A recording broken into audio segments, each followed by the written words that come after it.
When it comes to artificial sweeteners, you've been lied to.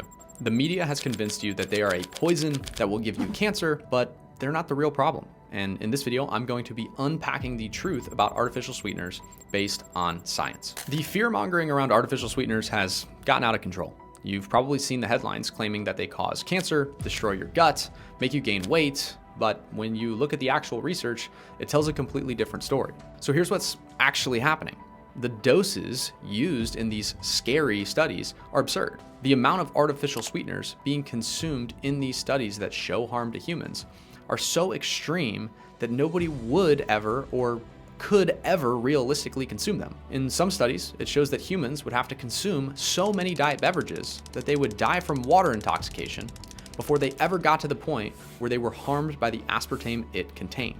So while the fitness industry loves to scare you with audacious headlines, none of them hold up when you look at practical human consumption levels. And it's not just the FDA that agrees with me. There's a global scientific consensus. The European Food Safety Authority, Health Canada, and the World Health Organization all independently agree that something like aspartame is safe in normal amounts based on hundreds of peer-reviewed studies. So here's the real problem that this artificial sweetener fear-mongering has created. People have become so worried about sweeteners that they are completely ignoring the bigger problem, which is they're overweight.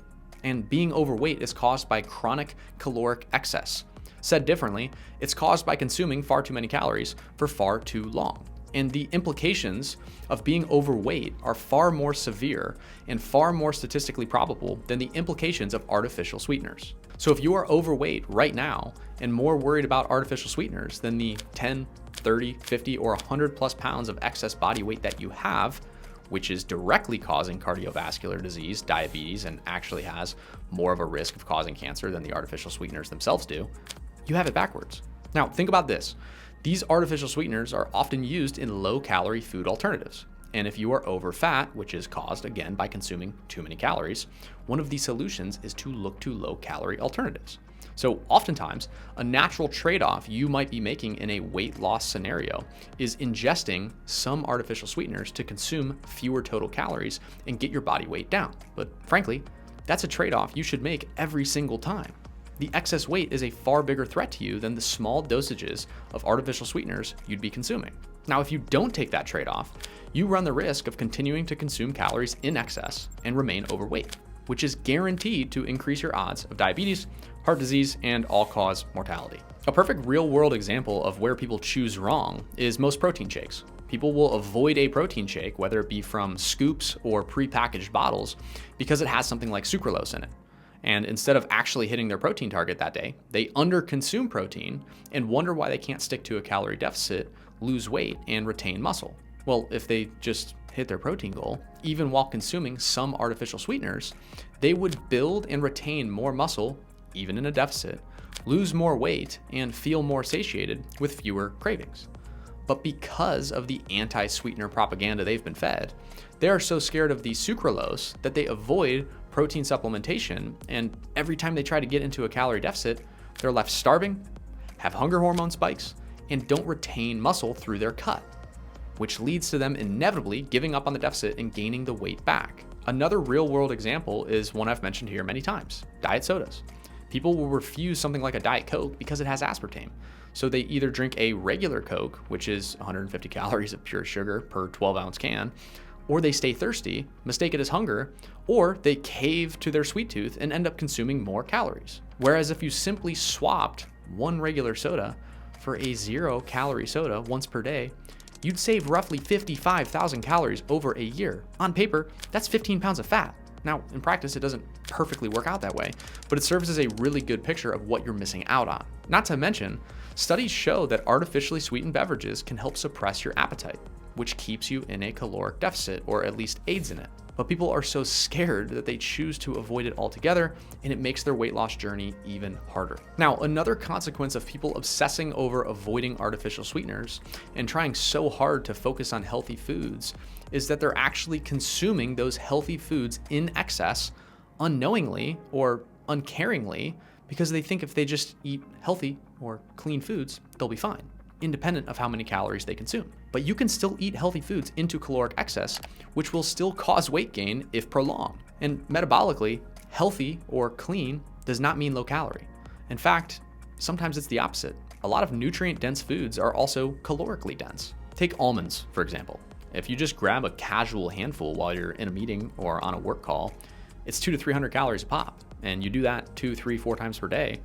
When it's all said and done, you've eaten a Big Mac's worth of calories via healthy snacks without even registering it as a meal. So if you're consuming a caloric surplus, even from healthy foods, your body does not care. If you eat more energy than you burn, you will gain weight, independent of what food it is, high quality or low quality. Now, let me be clear for a second. Hey, real quick, if you are a business owner who is tired of the lies that the fitness industry has sold you and you want somebody to come into your personal fitness routine and cut through all of the noise and give you the exact step-by-step strategy to lose weight, get healthy, and reclaim the energy and confidence that you have lost, I will do that for you, and the link to apply for my coaching is in the description below. To date, I have helped 1,200 plus of my own clients lose over 10,000 pounds combined. And if you are not absolutely satisfied with your results at the end of our time working together, I will refund you in full. So if that sounds interesting, click the link below, and I'm looking forward to seeing whether or not we're fit to work together. Thanks. Enjoy the rest of the video. This is not to say that you shouldn't choose the organic grass-fed meat in proper caloric moderation over a candy bar. Of course, the perfectly quality, clean, healthy meat is more nutritious and nutrient-packed than the candy bar, but excess calories are excess calories, and excess body weight is excess body weight. It's still going to have the same implications whether it came from calories that were sourced via clean food or a candy bar in a weight loss context. And that's exactly why you feel like you're doing everything right, eating your farm-to-table steak and fresh-caught salmon, but still getting zero results. You are eating quality food, and that is good. It's a great thing, but it's still overconsumption, which is bad. So bad that I'd rather you eat slightly less clean if it helped you get into a sustainable calorie deficit until you got the excess body weight off. Ultimately, what we have here is a battle of optimal versus pragmatic. Is a protein shake with artificial sweeteners the optimal source of protein? No. But is it better than you missing your protein goal entirely? Absolutely. Is a Diet Coke the optimal beverage choice? No. You should probably just drink water. But is it better than a regular Coke and derailing your deficit because you had a sugar craving? For sure. But most people get stuck chasing optimal and achieving nothing. Meanwhile, the person who isn't afraid of practical tools like protein powder, diet soda, or low-calorie Greek yogurt, they're able to lose weight more effortlessly and actually keep it off long term because it's sustainable. The excess weight that you are maintaining as a result of your fear of artificial sweeteners has a bigger implication on you than the sweeteners themselves do. It is just a fact. Now, some people like to argue that artificial sweeteners actually trigger more hunger cues, which could lead to somebody over consuming calories. Well, guess what? Even if that's true, it's still not the artificial sweetener that is the cause. It may have triggered a craving, but your behavior in response to it is the actual cause. Just because you have a biological sensation arise does not mean that you need to act on it. Imagine if you acted on every single one of your biological sensations. That probably wouldn't get you into a very good spot in any part of your life. So here's what the research actually says. Outside of the fact that artificial sweeteners have to be consumed in unrealistic dosages to ever harm you, research also shows us that the benefits of staying in a calorie deficit consistently until you achieve a healthy body weight is you actually have fat loss that you can maintain. You build sustainable habits. And when you couple it with a high protein intake, you're not going to feel miserable or restricted in that calorie deficit. And what about what the research says about high protein intakes? Well, it preserves muscle mass, even in a calorie deficit. It increases your satiety, and it reduces your cravings and boosts your metabolic rate, which in turn all improve your body composition. So at this point, I've shouted at you enough about artificial sweeteners, and you're probably wondering, cool, Joey, I get it, but what's the practical, actionable solution? Well, it's a really simple 3-step process. Number 1, stop letting perfect be the enemy of good. If artificial sweeteners help you hit your protein goal or stay in a calorie deficit without feeling miserable, use them. Number 2, focus on what actually moves the needle. For somebody trying to lose weight, that's firstly a caloric deficit, and secondly, a high protein intake consistently. These are the variables that determine your results, not whether your protein shake has stevia or your Diet Coke has aspartame. Number 3, build sustainable habits, not perfect ones. The person who consistently hits their protein goal and maintains a calorie deficit while eating quote unquote suboptimal protein shakes or suboptimal Diet Cokes will always outperform and outlast the person who aims for perfection but cannot sustain it for the long haul and quits after 2 weeks, 2 months, or heck, even 2 years, because we're playing a very long game here. Your health is yours to manage forever. Nobody can do it for you. And so you should always optimize for what is going to work on the longest time horizon possible. So let's recap.